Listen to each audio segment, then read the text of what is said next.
140. This one not working. Extension 153 and 154.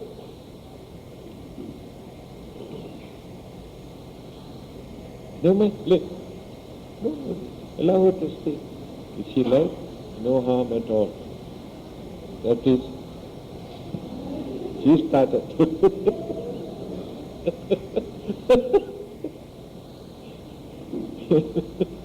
Children, nowadays children, they are cleverer than us.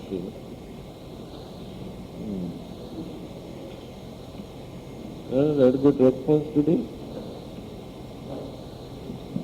Tomorrow, very big dinner, isn't it? Will be coming. Very grand dinner. Very good response. Not enough space to keep tables, so I hope. Okay.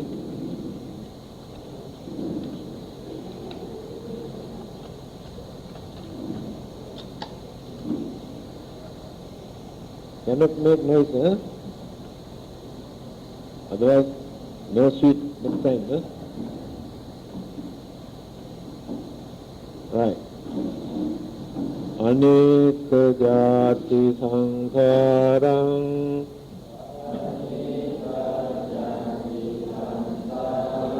sandha vissang anibhisang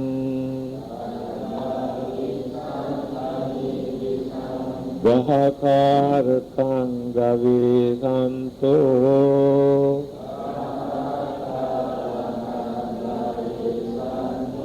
Dukkha jati punapunam Vahakaraka ditthosi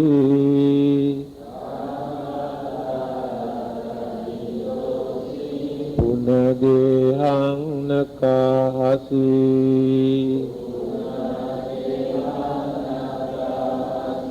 Sabbate phasuka bhagga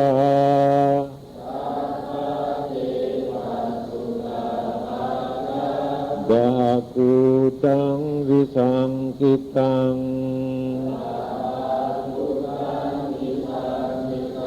Visankaragatang cittang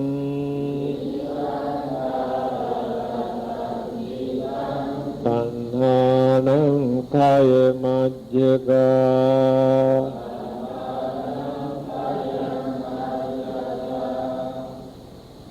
Aneka jati sankharang Sambhavisam anibhisam Vahakarasam gavisanto Dukkha jati punapunam Vahakaraka ditthosi Punagehang nakasi Sabbate phasuka bhagga Vahakutang visankitang Visankaragatang cittang Tanhanang kaya majjaga.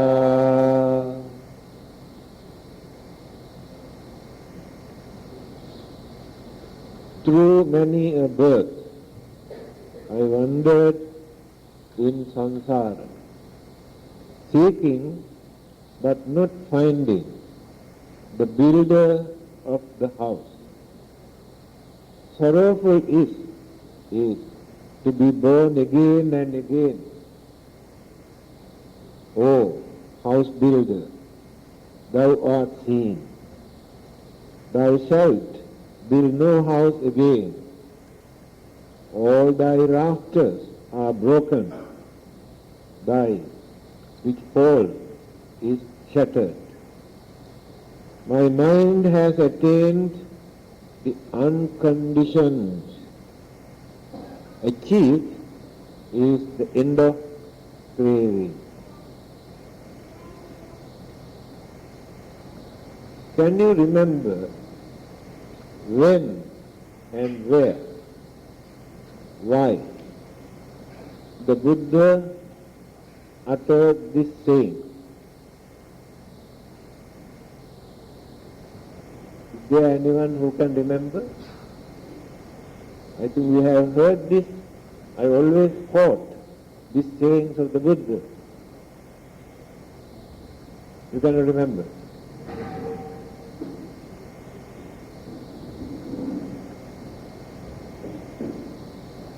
This is the first utterance of the Buddha. The first time the words came out from the Buddha's mouth immediately after gaining his enlightenment.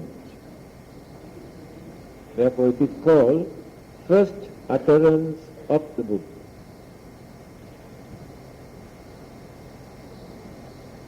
Under the Bodhi tree.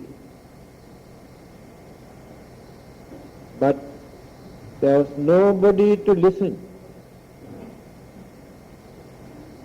The bliss that he gained after his enlightenment, naturally he expressed in this way. There was nobody to listen. Later, the Buddha had to tell this to Ananda, because he had an agreement with the Buddha. Whenever he preached the Dhamma without him, the Buddha must come and tell him for him to record, because he had a computer. His mind is a computer. So he recorded everything. So during the first council, 3 months after passing away of the Buddha, so Ananda had to tell this. Others have never heard. Only Ananda.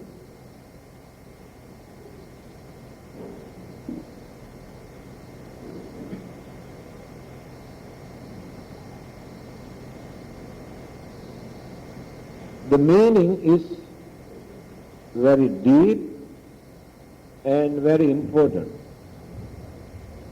and many things to learn. Aneka jati sansaram. Aneka means enormous, endless. Jati means birth, endless birth. Sansaram, within this cycle of birth and death, it is called sansara. Sansara means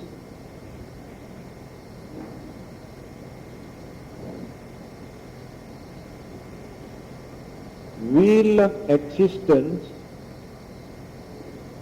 again and again, by taking different forms, different shapes, different existence, but within the same cycle, samsara. The whole universe is included into this samsara. Whether they are humans or animals or devas or brahmas or a spirit or devils or ghosts, all are within this cycle of birth and death. No one is free. No one is exempted. Some can spend long periods, thousands of years. Some others only 1 week or a few days. Some others 40, 50, 60, 100. It depends on the environment, the way of life, the lifespan, that particular existence. Human lifespan also increase and reduce, just like temperature, according to our way of life. Very easily we can understand this. 2,500 years ago, the maximum or average lifespan was 120 years. But today, the World Health Organization studied the average maximum lifespan is 65 years. You can see within 2,500 years how much drop. Then who is responsible for that? Nobody else is responsible. It is our way of life, our way of mentality, our morals and immorals.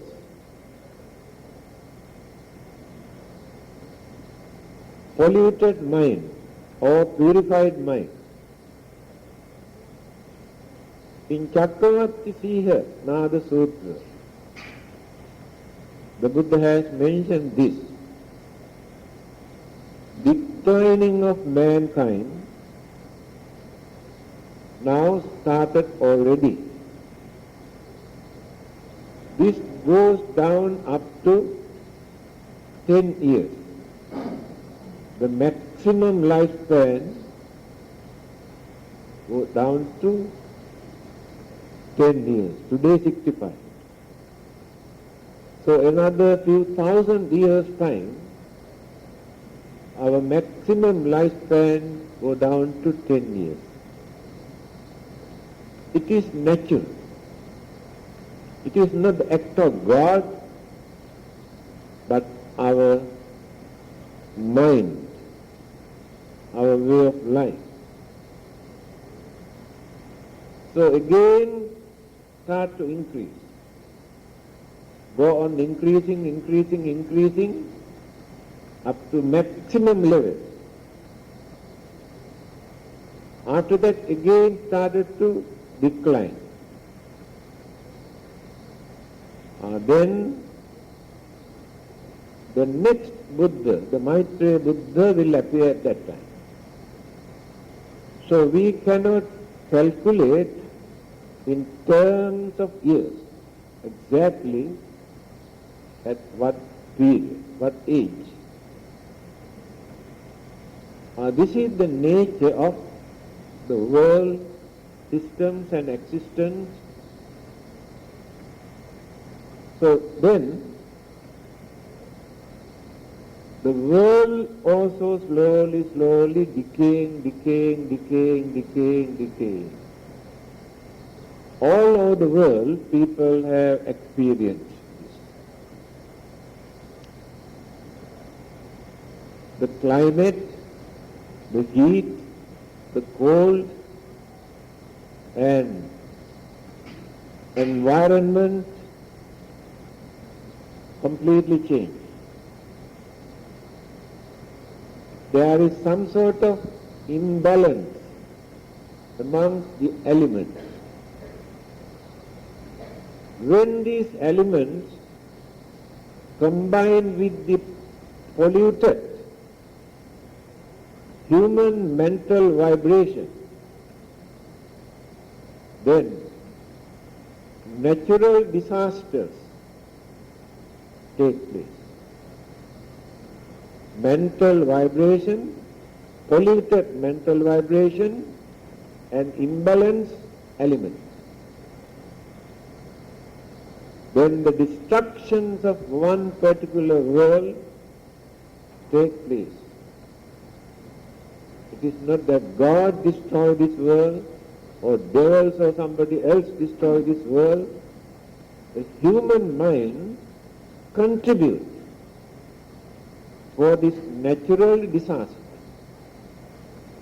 That is why the Buddha says in Dhammapada, first saying here in this book, Mano Pubbangama Dhamma.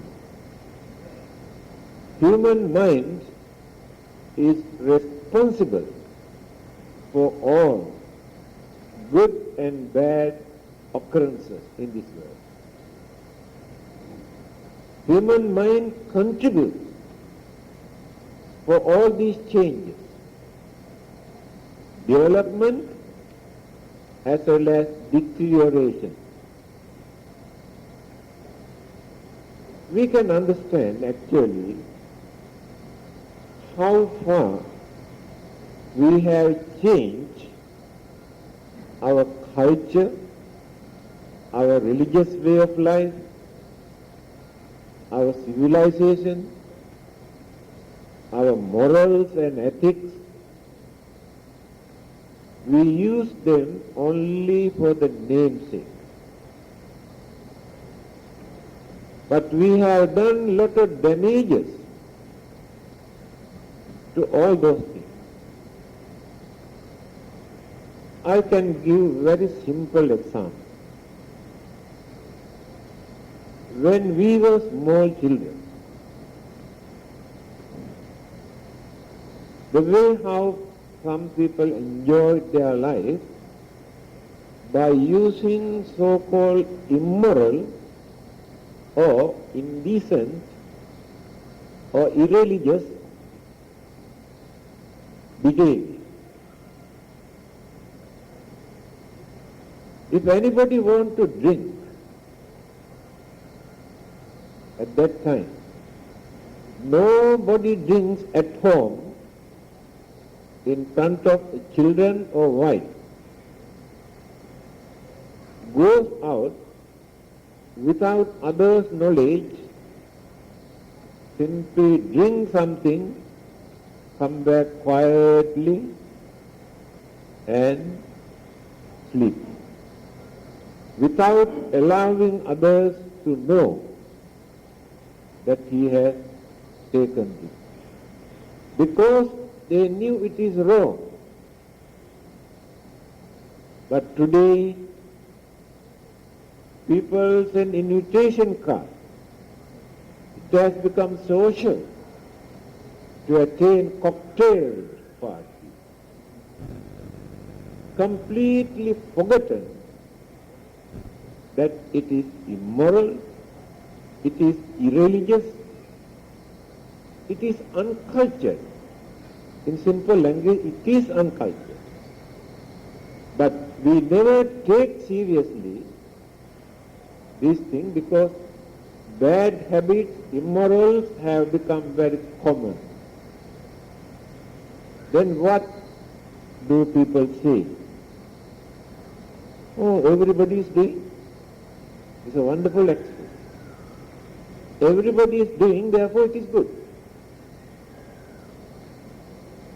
So they are so used to these things,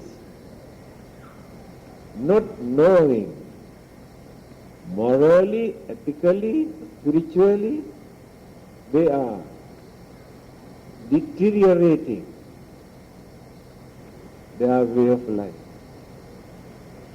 And in the modern society, temptation completely ruined the younger generation.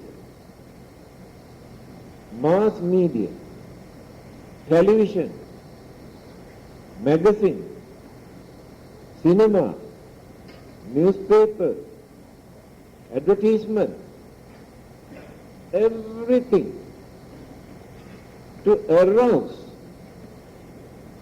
the animal nature of human man. That is called temptation. Because when temptation arose, animals have no controlling power. But human beings had this. Thinking this is immoral, this is shameful, We disgrace ourselves by doing that. That is the human nature. But the modern way of life completely forgotten that aspect. They try their level best to arouse as much as possible to make money. Making money is the important aspect in life. They don't care whether they are morals or immorals or cruel or wicked, they don't care. So it is impossible to control people when they were aroused. No point of blaming, accusing. We have completely polluted the environment.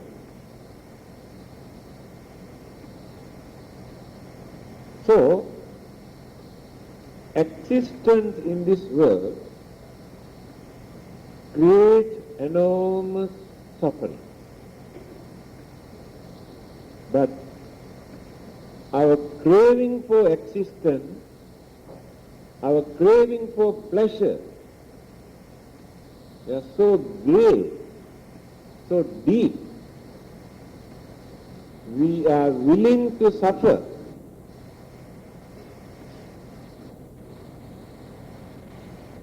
to develop our attachment towards our life and to experience little bit of pleasure just like a dream, or if not, like lightning, instant,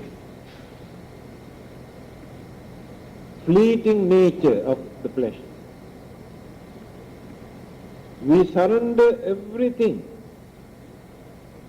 for that fleeting nature of pleasure, not lasting.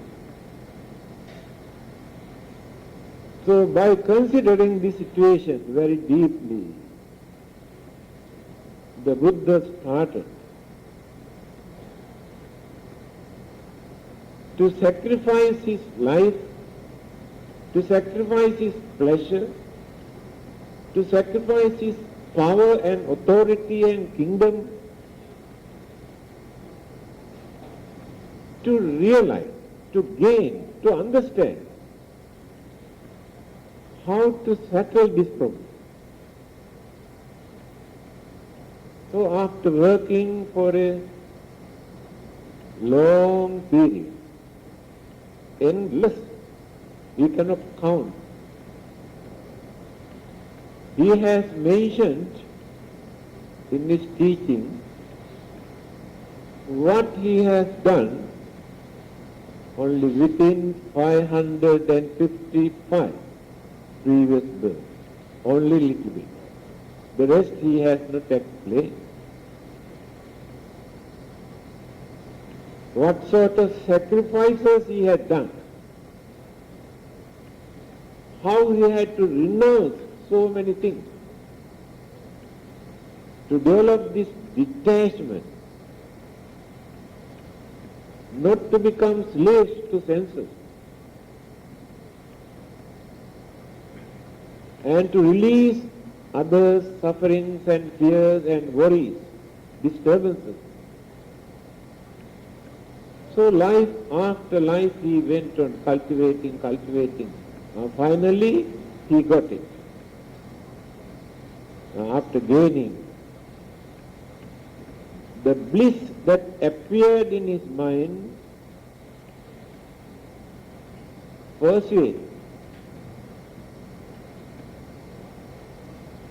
him to utter these words, although there was nobody to listen. So what he says, Aneka jati sansarang sandha vissang anibbisa. Enormous, like previous birth, during life after life. Sandha Vissam Anibbitam. By searching who is the builder of this body and this life.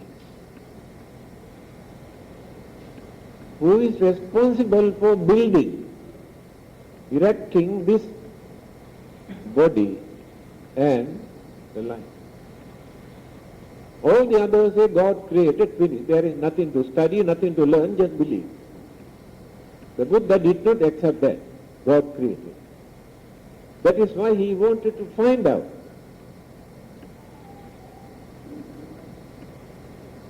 Then he said, Gahakaraka Ditthosi. Today I found out who is the culprit, who is the contractor, the one who built this one. Gahakaraka Ditthosi. Puna Gehang Nakahati. Gehang means house. Puna means again. Nakahasi, now he cannot build this house anymore. The builder cannot erect this house anymore. Puna Gehang Nakahati. Why? Sabbate Phasuka Bhavna. All the materials, particles that he used, Bhagga, I have destroyed. All the particles or elements or matter that he used to build this one, I have completely destroyed.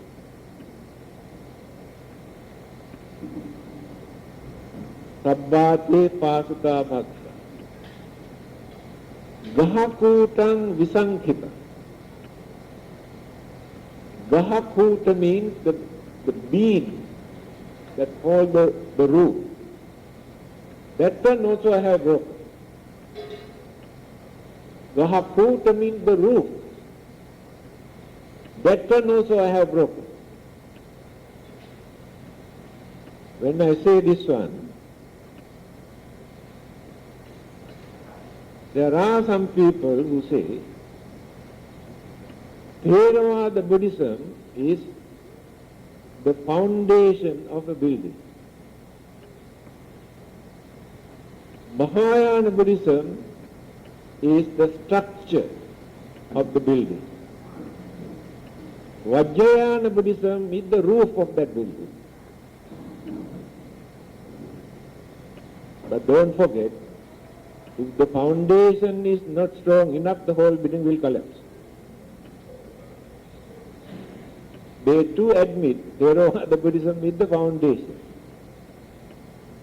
No argument about that. So, Gahakutang Visankitang, I have destroyed all these things. What are the things that he mentioned as elements or particles or what you call the beams or the roof? He is referring to craving, attachment, karma, formation, and various mental defilements which contribute to build this house, the materials used by the builder. Who is the builder? Craving. Craving is the contractor. He is the builder. That craving used so many other materials by developing that craving, the craving could manage to get so many things. Craving creates good karma and bad karma, then become the particle. Craving creates attachment, another ingredient. Craving creates jealousy, another ingredient. Craving becomes the cause of developing our hatred or enmity or anger. All these are particles. So the craving is the culprit. But I have destroyed all these things.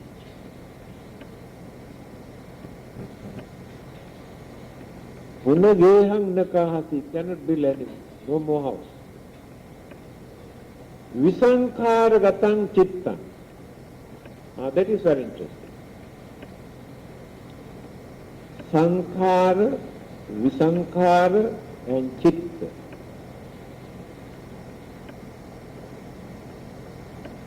The word sankhara gives so many meanings. One meaning here, wholesome, unwholesome activity. That means good karma and bad karma. Sankhara. Another meaning of sankhara, uppado panyayati, vayo panyayati, thitassa anyatattang panyayati. When we see the things come into existence, life come into existence, buildings come into existence, plant life come into existence, uppado panyayati. We can see, yes. Later, we can see how these things are going on changing. After changing and changing, we also can see decaying and decaying.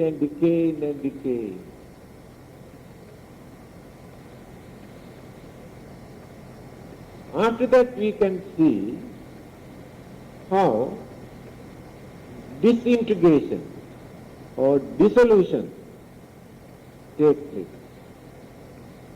The world, the planet, the sun, the moon, earth, life, hills, rocks, jungles, living beings, all are included.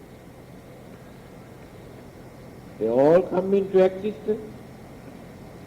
They remain for a certain period, going on changing. After that decaying, then dissolve. Why? All these visible, tangible objects are nothing but the combinations of elements and energy take different form, shape. Earth, rocks, hills, jungles, oceans, planets, galaxies, all these are elements and energies, combination. Then formation takes place. Then living beings, human beings, animals, visible and invisible living beings, all are included. Devas in heaven, Brahmas in Brahma world are also included into this. They are not exempted. They are also within this cycle of birth and death, samsara. This is called Sankhata Dhamma.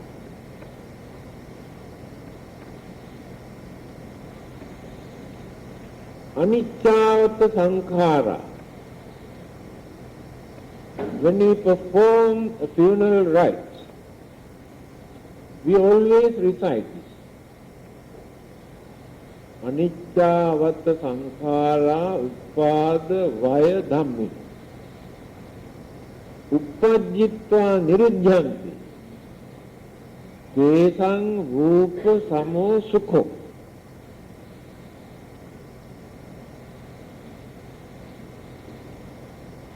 Anicca vata sankhara. These sankharas are anicca, are subjected to this universal law of impermanency. All these existing things are subject to this universal law of impermanency. Anicca vata sankhara. Uppada vaya dhammi. Appearance and disappearance. That means birth and death. Pada vaya. Dhammino. It is natural. It is natural occurrence. Not created by anybody. Appear, after that disappear. We say birth and death. Pada vaya dhammino. It is natural. Uppajjitva niruddhanti. After taking birth, niruddhanti disappears. Immediately after birth also disappears. After staying for a few months, few years also disappears. After staying 100 years also disappears. It is natural. Uppajjitva niruddhanti. Tesang rupa samo sukho.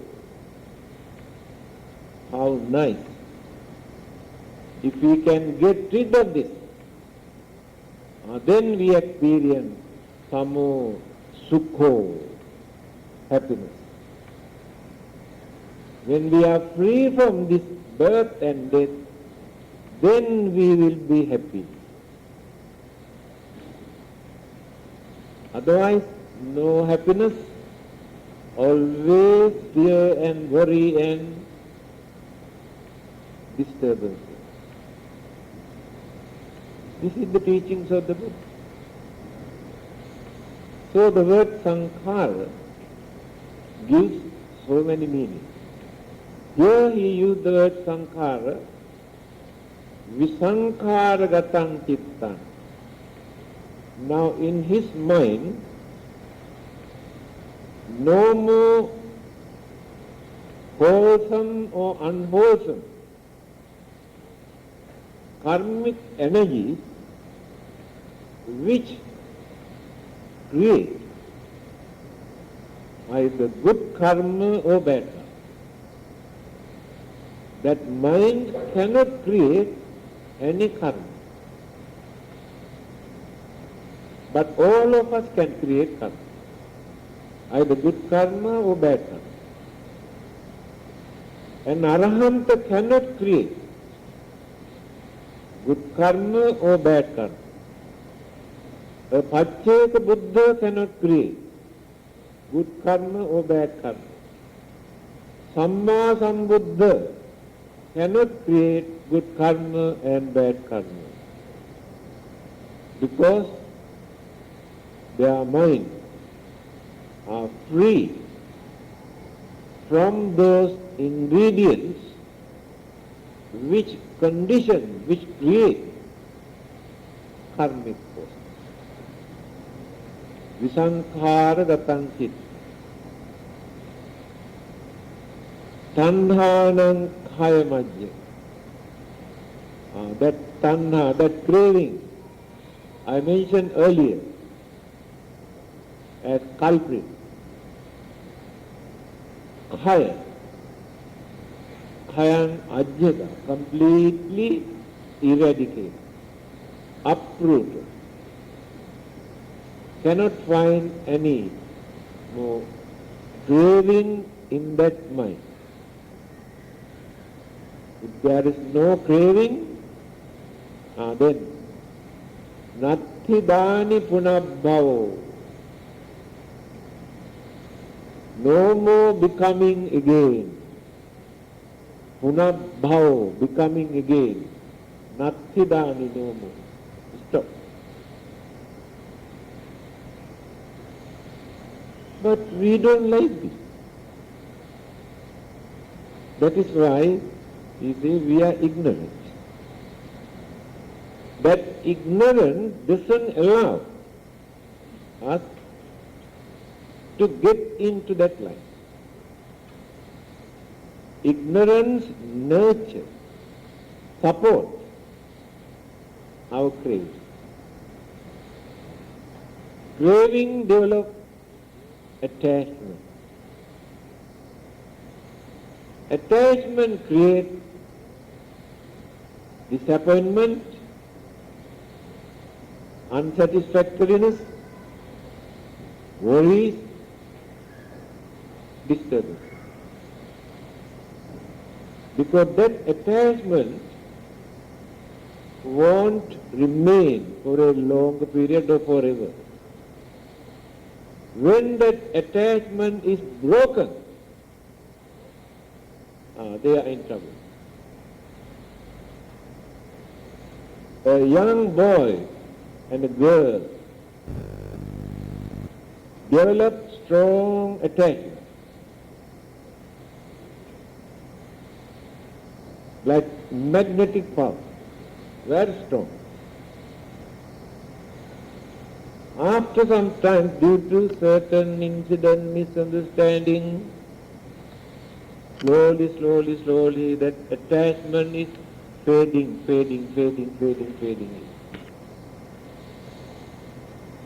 Broken. Then disappointment, unsatisfactoriness, worries, sometimes commit suicide. But people are not ready to accept this because of that strong ignorance. Always support. We give also to excuses. Some people ask, what will happen to this world if all of us work to attain nirvana? See? Then I give the answer.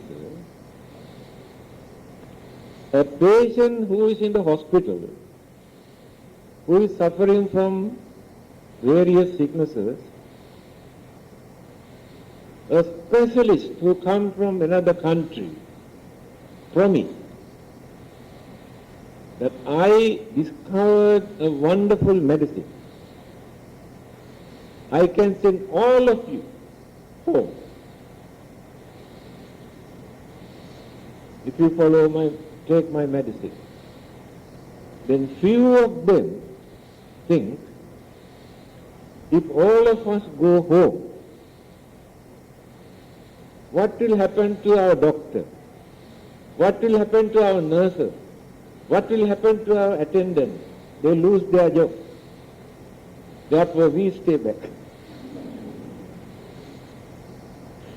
So those who think that world become empty if we attain nirvana, therefore we must stay back to protect this world, is exactly like that. That is called ignorance.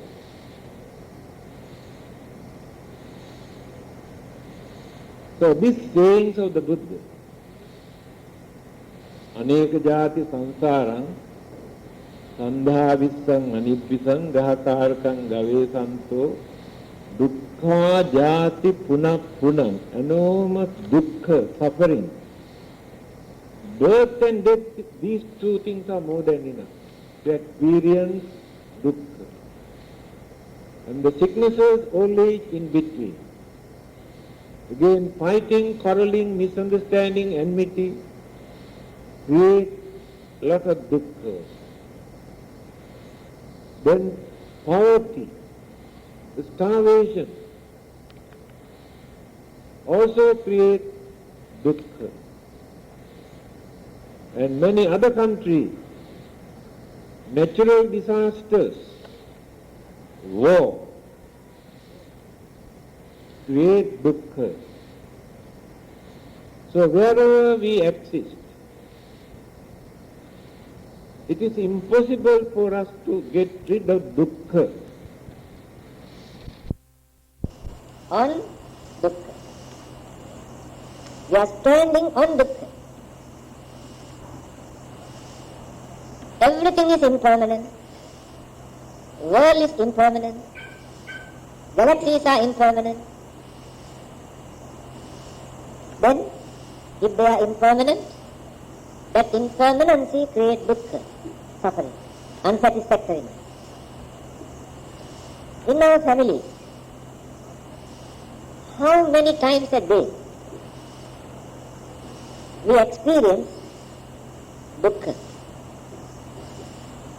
To attend to various things, to fulfill certain duties and responsibilities, and blames, scolding, accusation, complaint, criticism, every day. No happiness, no satisfaction at all. But we are struggling to get rid of all these problems. But adopted wrong method. Our method is wrong. By working in this way, we cannot get rid of this. If you really want to get rid of them, then follow the method introduced by those who had the opportunity to attain that perfection. Be free from dukkha or sufferings or unsatisfactoriness or unhappiness, all the problems. No shortcut. Don't think you have a shortcut.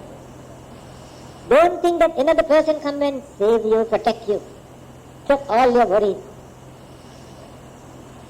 Those who believe in God, who created us, who protect us, who bless us, who support us, and all those who do not believe in any God, suffer equally. No difference at all. Then how can we prove there is some sort of favoritism or blessing from the Creator? So these are our imagination. When we cannot understand why there is unhappiness and what we are doing and why we are here and why we are not happy. Now I ask this simple question. Although we have everything, more than enough things, why are we not happy? Why we cannot satisfy? Can you give me the answer? According to your knowledge that you gathered for so many years, I have been shouting here for the last 30 years. Yes, what is your answer?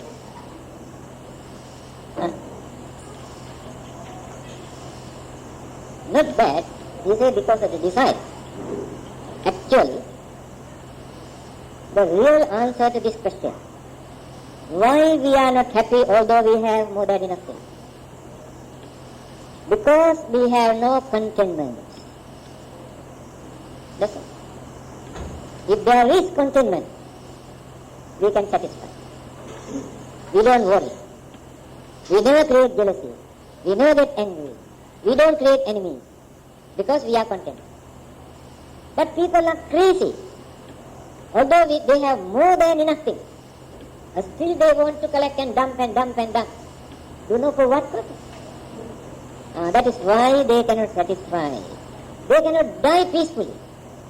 They work like slaves day and night to collect all these things, but cannot die peacefully. Utter wastage. So when we develop this contentment, you can see the cheerfulness, the serenity in their faces because of the contentment. Can you remember what the Buddha said? When King Kosala came and asked that question, I want you to repeat, because I have repeated more than 100 times. Can you remember? That is the trouble with you. It's very interesting. Some things for us to learn. King Kosala came and reported to the Buddha. He has seen so many priests in various other religions. There were many other religions in India at that time. Hinduism, Jainism, Brahmanism, and so many other religions.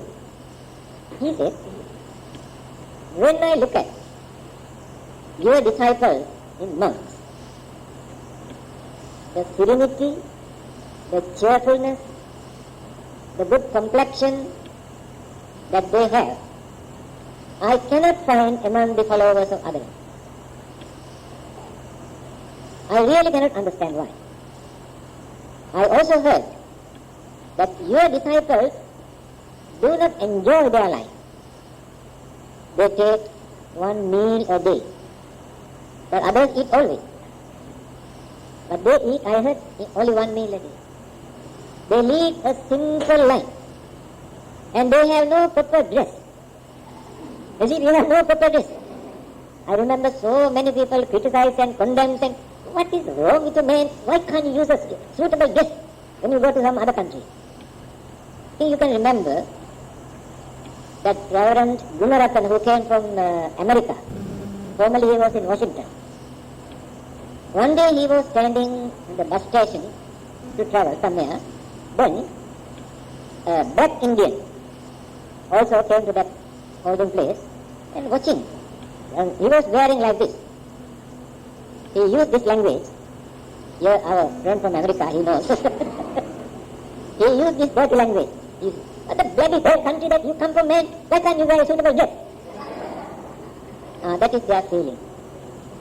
To us, this is a very great thing. We think we are very... I can tell you, very nice incident. These are very good things for us to learn something. 2 years ago, I was awarded, what is that? JSM, by Agong. So I had to attend a rehearsal. How to go and how to receive and how to respect Agong. So I went there. Then people look at my dress. I went wearing the slippers, I don't use shoes. Then they say, my dear friend, this is not suitable just to come and meet Agong. Chase me away. Then I asked them to send it by post. They sent it by post.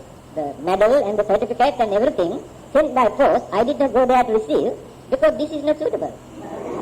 They say I must have this and shoes and this. I said, I am not interested in it. That clearly shows. The Buddha introduced this for people to recognize that this person does not go back to their worldly life. To people to understand this is the dress for people to cultivate their spiritual development, to understand it. I realize. So this dress is not for us to go and receive titles and degrees. That is worldly. Although they appreciate our services, but still people regard this as worldly way of life. So,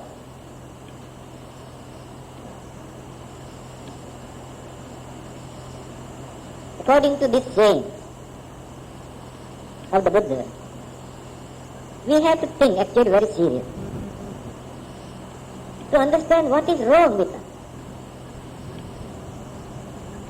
Why those who are... I did not explain that. The king's question.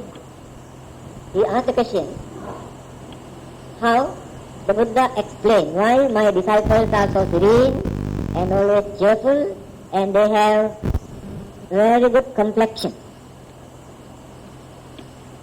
The Buddha says, Atitang nanusocanti naprajappanti nagatang paccupannena yapenti tena vanno pasidati. I don't know how many times I have told you.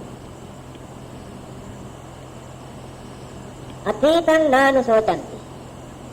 My disciples never regret, never lament, never worry for the things that they have done early part of their life. They are going on cultivating, developing all their morals and ethics and precepts and principles and spiritual development. They do not regret and worry for what they have done, not necessary. So their minds are free. They have confidence. After committing certain evil, and those who are going on worrying and thinking, they ruin their life completely. Buddhism never encourages them. Atitam nanu sochan. Naprajappanti nagata. My disciples never worry by thinking about their future. Who is going to attend to us? Where are we going to stay? Who is going to look after? Who is going to attend to us when we are sick, when we are old, when we are in trouble? My disciples never think in this. They have full confidence that they never get into trouble. They lead their religious way of life. There may be more than enough people to come and attend to them. So their minds are free. Therefore, as monks, we should not think that we must have my own temple. And then develop all these things. In another discourse, it is mentioned there are different kinds of malibodha, obstruction, hindrances for a person to attain higher stage of sainthood, arahanthood. To the monks or laymen, make no difference. Avasoja kulang labo gano paccantimam picha ganto isticha abado. These are the hindrances for a person to attain sainthood. What are those things? Avasa. Not avasa, the roadside that you can see. Avasa. Avasa. Dwelling place, that is house.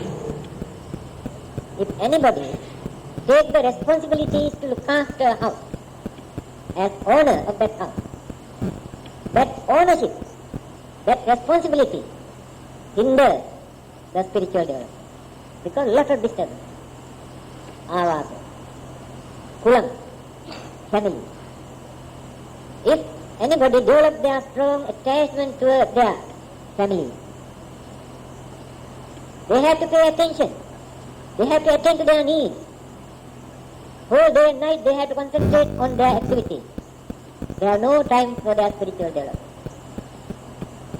There's a wonderful incident. A lady, a housewife, not knowing she conceived a baby, renounced and become a nun in Devadatta's group. He also had so many monks and nuns. But after a few months, they noticed that this nun is expecting, pregnant. Devadatta got frightened. He thought that he get the blame. So he asked this nun to go away, cannot stay here. Nun said, no, I don't want to give up this. So what she did, she went to the Buddha and reported. To investigate this, the Buddha asked Visakha, Lady Visakha, famous benefactor of the Buddha, and asked her to investigate this case. Then Visakha interviewed this nun. She came to know that she is innocent, because she has not done anything wrong as a nun. The conception has taken place before she renounced. Therefore she is innocent. Reported to the Buddha. The Buddha says, okay, you can go and join with the other nuns. So after a few months, this nun gave birth to a beautiful son. And this baby was adopted by the king, Lokaka. Later, this boy also became a monk, very young. So mother nun staying in another place, this young monk staying in another place. So now mother was very anxiously waiting to see her son, young monk. So one day, when they were going somewhere, this young monk saw mother is coming. And the mother also saw this is her son. She wanted to talk to him and asked him to stop. The son did not stop, did not want to look at her face, just went. She started to cry and complain. This news reached the Buddha also. The Buddha wanted to find out why this young monk behaved like this. Then he thought, if I develop my attachment towards my mother, that attachment hinders my spiritual life. I have no duties to fulfill her because she is already a nun. My duty is to cultivate my spiritual life. So I should not develop my emotional attachment towards my mother, that will disturb my spiritual life. That is why it is mentioned. Too much of attachment towards their family hinders the spiritual life. There is another incident in Sri Lanka nearly 2000 years ago. A young monk who renounced and gone somewhere else and come back to the same village, staying in the monastery. Every day he goes out for Pindapat to his own house also. But he never indicated anything, and the family members also could not recognize.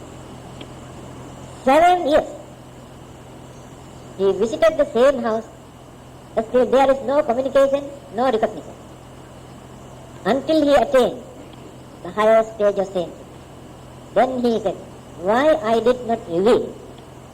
If I reveal, all of them come and embrace me and develop again the family attachment. See, all these are very important secrets. So attachment towards own family is an hindrance. But as monks, there are some duties for the father and mother. Therefore, the belief that some Chinese Buddhists have is wrong, that they have no connection with the family. The Buddha said, no. When your father, when your mother are sick, old, poor, you can go out and beg your food and go and feed them. You can go and wash them, clean them, attend to them. If they are old, if they are sick. That is duty, responsibility. Should not run away. That is not duty attachment. Duty and responsibility as father and mother. Therefore, people should not think when a young man becomes a monk that he has no more duty or responsibilities toward the father and mother. That is.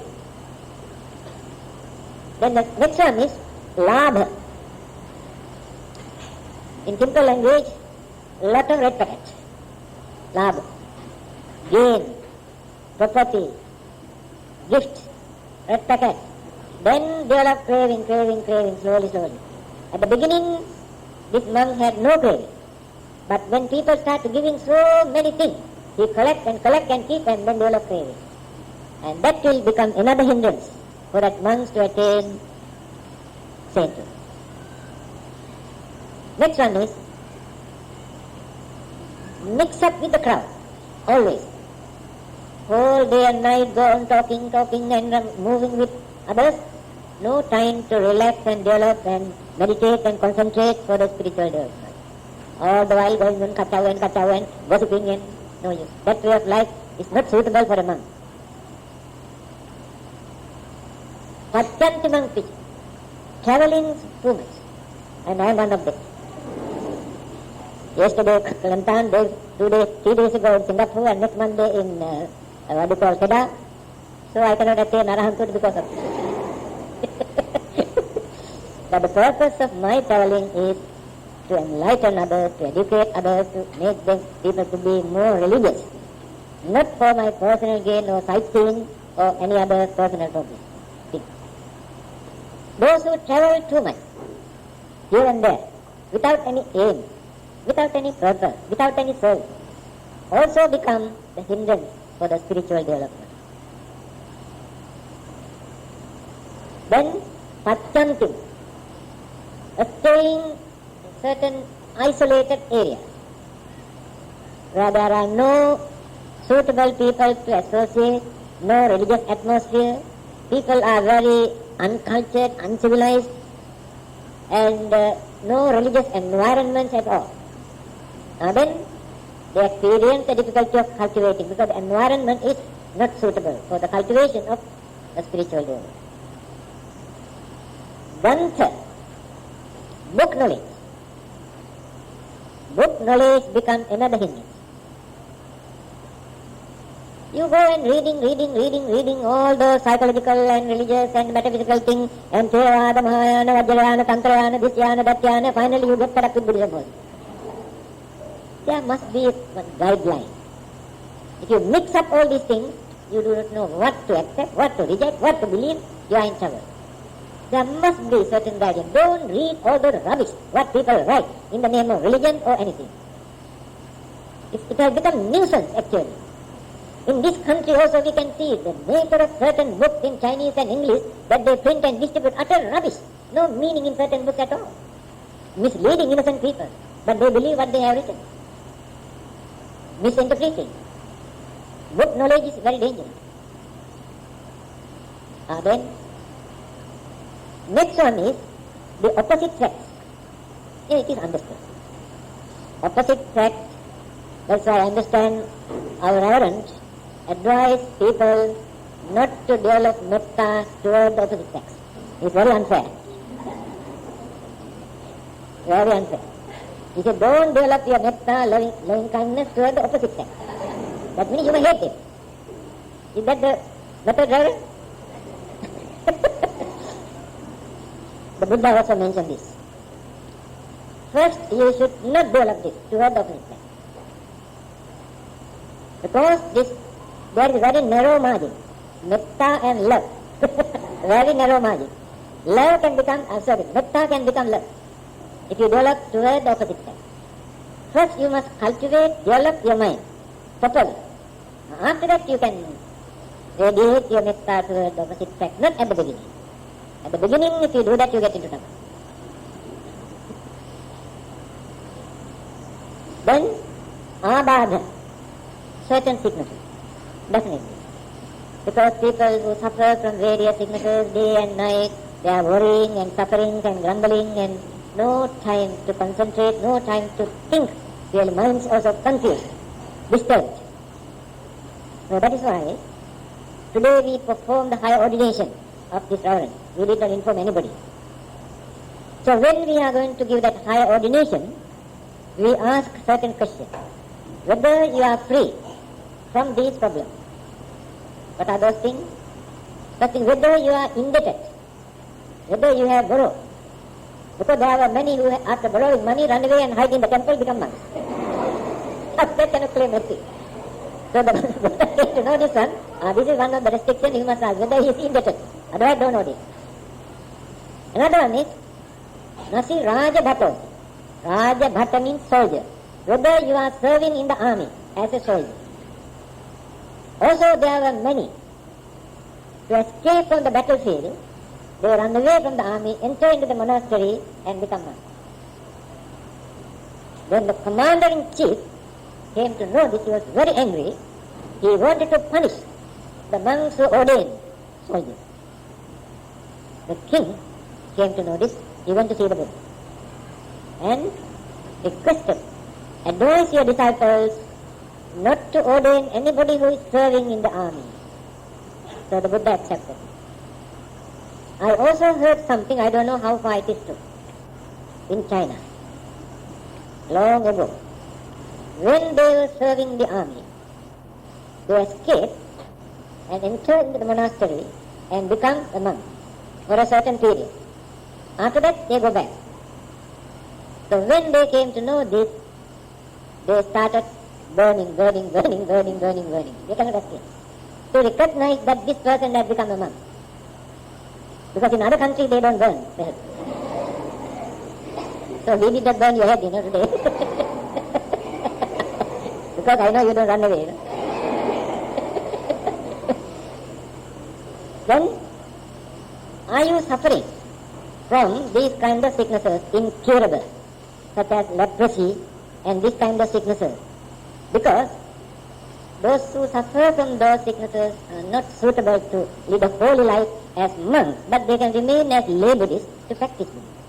Because this is called holy order. There's a system, there's an order to maintain the dignity and sacredness. Otherwise, all lepers come and enter into the monastery, become monks. Then people run away from the temple. So the Buddha has introduced this very carefully, considering so many problems. So, the Buddha introduced this first time, the holy order of the monks, first time, very well established, systematically.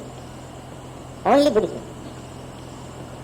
So answer to this question to King Kosala, the Buddha says, my disciples do not worry about their future, they maintain only contentment in their day-to-day life. Whatever they receive, they satisfy. They never grumble, saying, this is not good for me, I want better one. That is not the monk's way of life. So they satisfy whatever they receive. So fully contented, mind is free from worries and fear, uncertainty, then the cheerfulness, happiness, serenity, complexion, they maintain. This is not only for the monk. You also can practice. But in your case, you have so many commitments. Your house, your family, your wife, your husband, your children, your income, your job, and so when you consider all those things, sour face. No serenity, always sour face, thinking what to do. This is the can't help, we pity on you. I think that.